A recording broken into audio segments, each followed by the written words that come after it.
That's very true. I never thought into that sense. But I think there's nuance, and that's what I hear from the two of you, that there's nuance to how we should be looking at our politics and how we should essentially sort of define ourselves.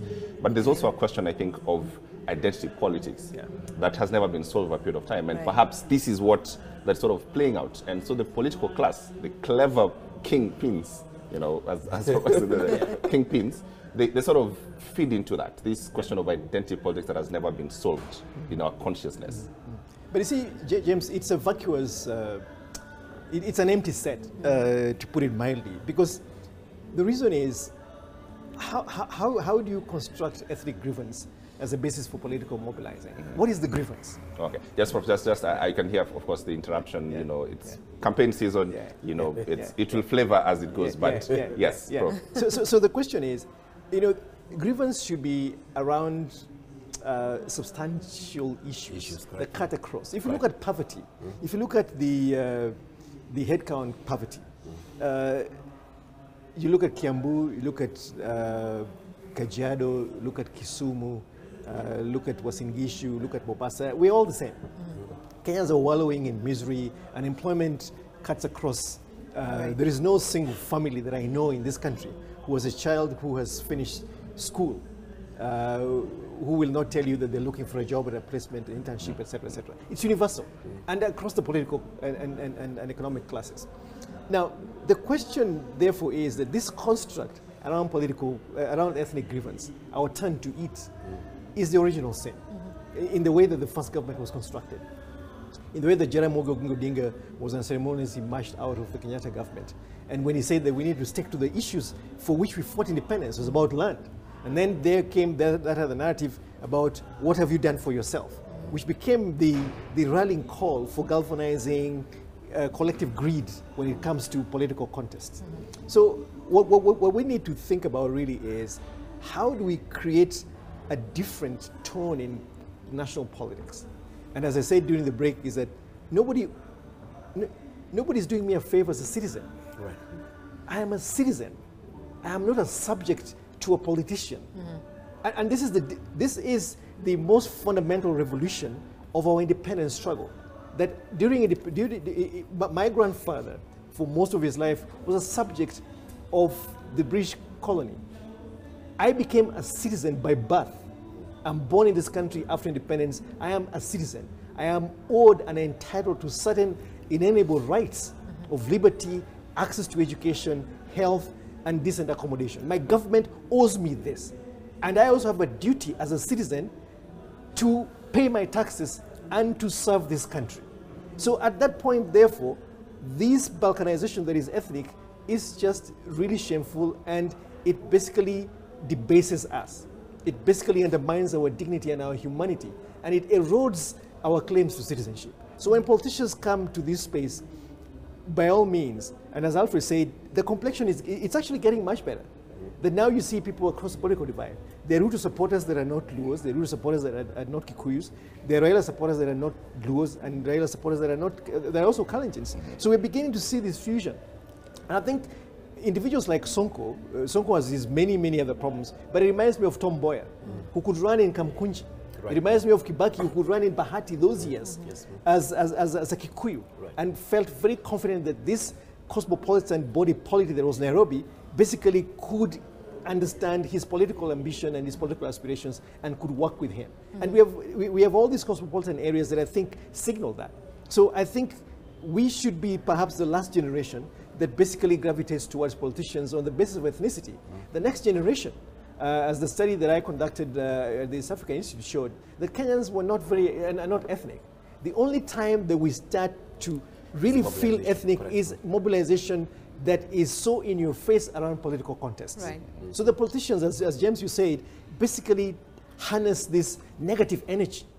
And therefore, ethnicity has been presented in negative ways. Everybody should be proud of the tribe in which they were born.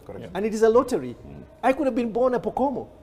For all I know, I didn't write an application. It's not like a visa application where I say now, Luos, do you want to give me a visa, or Pokomos, do you want to give me a visa so that I can be born into your community? Right. We just get born where we get born. And we should not demonize or victimize people on account of their ethnicity. Right, Prof.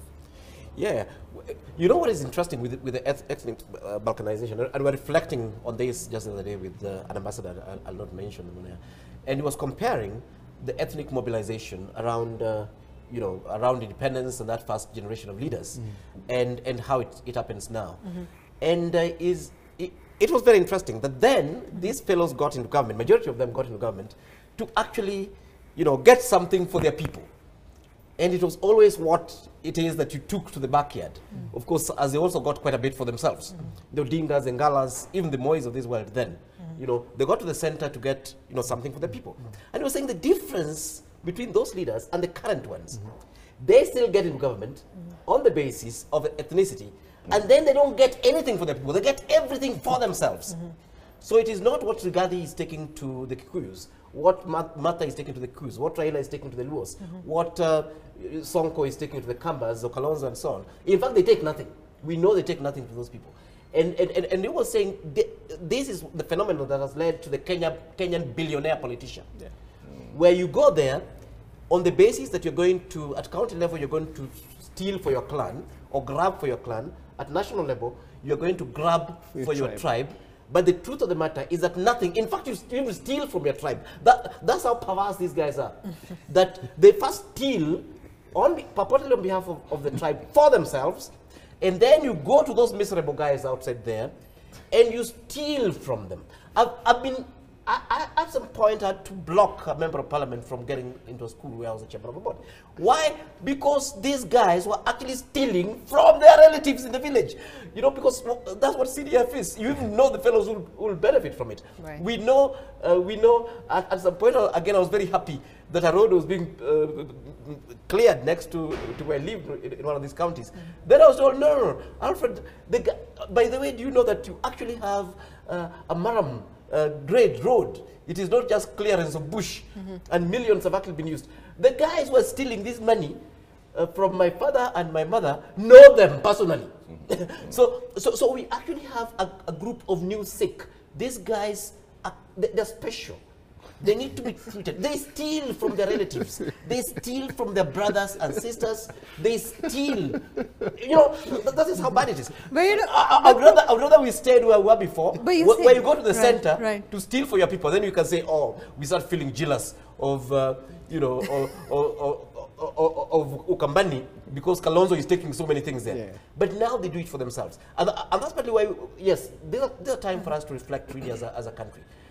This era where Omenya is here, lives a modest life, then I become a member of parliament, or a governor, or a president, and overnight I become multi-billionaire. This is just cool. We should get these guys into Uhuru Park and shoot them.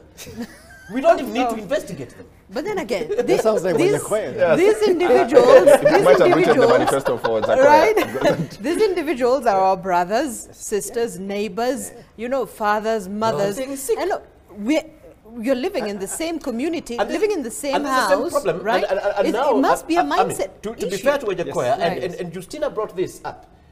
He was saying, in fact, and earlier on, when we were students, I remember Professor Dr. Nyikal brought the issue up. He was saying that, look here, if a PhD in medicine is living in the servant quarters, who's living in the main house? This is a problem we have in this country, that actually we've created so much distortion, and the reward system no longer exists.